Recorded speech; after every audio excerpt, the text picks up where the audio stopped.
My first recollection of recycling is when metal gates and railings were taken for the war effort.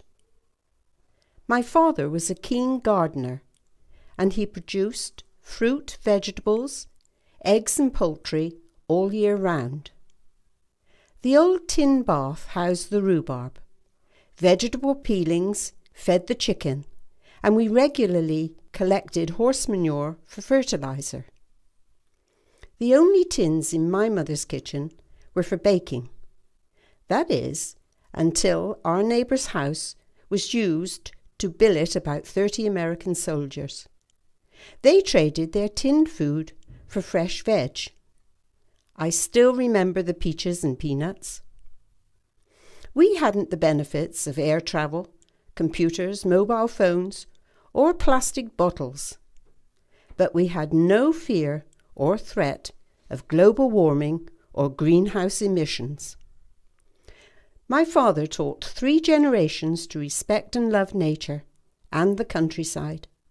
As a senior citizen, I want future generations to enjoy life and the environment as much as I have. So as my contribution, I want to recycle as much refuse as possible, as collectively we can make a huge impact. At present, we are struggling with the inadequate boxes we've been given.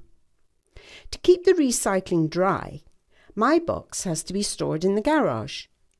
I make numerous daily journeys, often in the rain, unlocking and locking doors, and the box is so heavy and awkward to carry down the drive for collection that many people are deterred from recycling. My friends and I, many living alone and disabled, desperately need bins on wheels with handles, so that they are easy to transport. I want a bin that will stand next to my dustbin outside the kitchen door, and it must have a lid to keep the recycling dry. I wish councils would listen. It is useless to make threats to penalise residents who fail to recycle, as that will encourage fly tipping.